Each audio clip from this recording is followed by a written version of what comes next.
Hello and welcome to a new edition of Precautionary Measures with Miguel Angel Perez. A very special edition because we are in Badajoz, where the trial against the brother of Spain's Prime Minister David Sánchez is taking place for those crimes of malfeasance and influence peddling. Today the trial has officially begun with the testimony of the witnesses. And the first thing we have to report is that the court of this provincial court of Badajoz, the first thing it did was to resolve the preliminary issues that were raised last week in a preliminary hearing. And the truth is that it has been interesting and important information because the first decision made by the court of this provincial court of Badajoz was to exonerate the brother of the president of the government, David Sánchez, from one of the crimes he was accused of by some of the parties. Specifically, he was accused of the crime of accepting an illegal appointment from which he benefited. It should be remembered that David Sánchez was given a job at the Provincial Council of Badajoz. First, he was placed as coordinator of the conservatories of Badajoz, and then he was appointed as head of the Performing Arts Office. And the first thing the court has done, as I said, is to exonerate David Sánchez from that crime of accepting an illegal appointment, which only carried a fine as a penalty. This is important to highlight considering that, as his defense argued last week, this crime was already statute barred. Okay. So David Sánchez is being tried for that crime of malfeasance, for which he faces a year and a half in prison, and also for another crime of influence peddling. Both are related to the favoritism in the Provincial Council of Badajoz. Therefore, he still faces 3 years in prison, even though David Sánchez has been acquitted of the crime of accepting that illegal appointment. The truth is that in this first session, in this first day of the trial, it is very important and very interesting. Interesting then, the first statements, because, for example, the directors of both conservatories have appeared, the professional conservatory and another conservatory in Badajoz.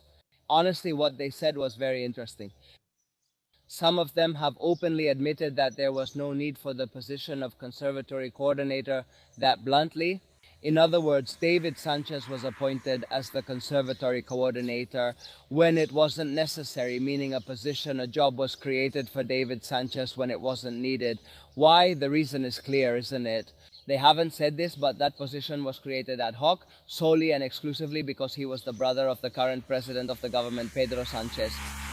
And surely, even though this couldn't be proven during the investigation, because Judge Diezma's investigation went as far as it could, no, he was the one who gave the order to create that position, that job.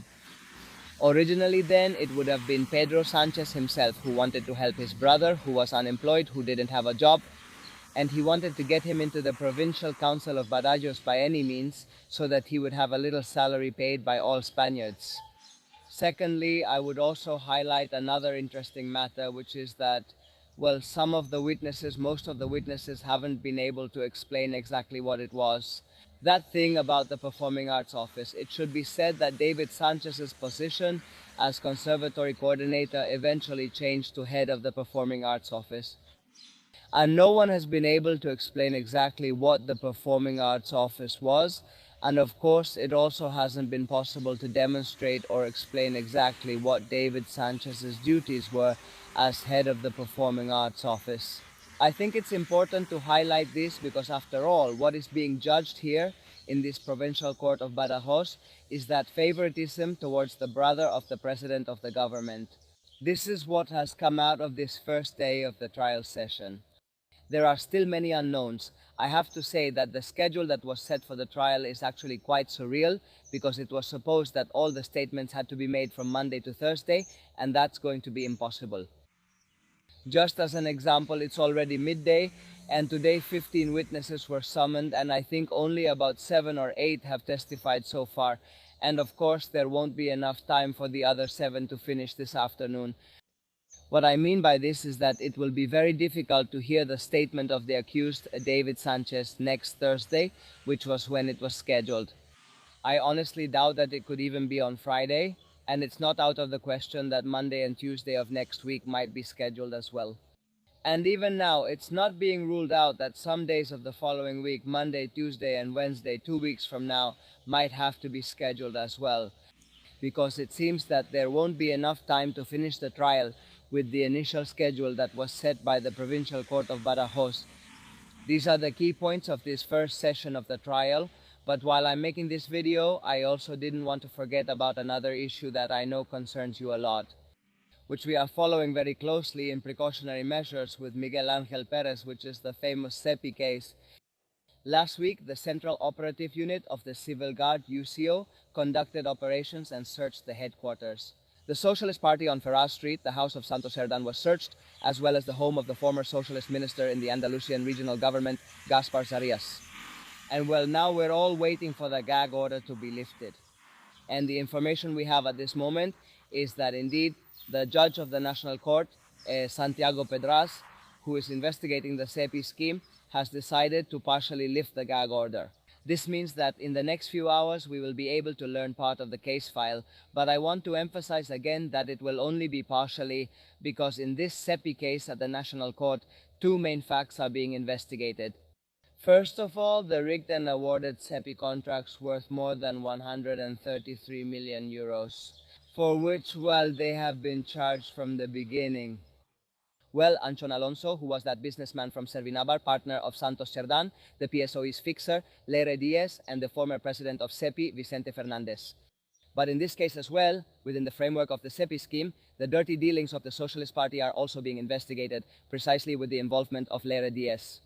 So what we've learned in the last few minutes is that indeed Judge Pedras has partially lifted the secrecy order on the case file. I believe that in the next few hours, everything related to the dirty dealings will indeed come to light. And it's also true that we'll have to wait a little longer perhaps to know the entirety of the gag order that has been in place for a month for the rest of the case.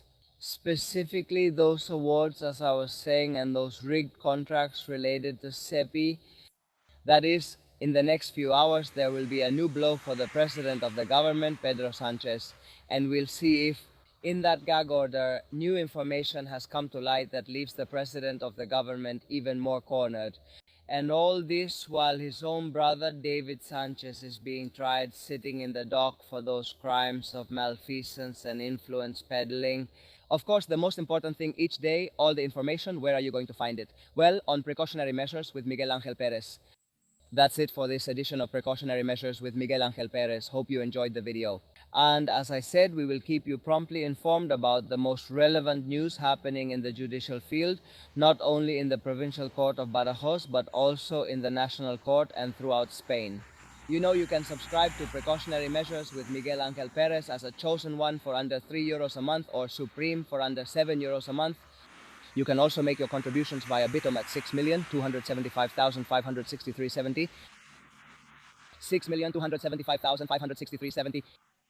And as I always say, the most important thing is that this information reaches everyone, because information is power. See you soon.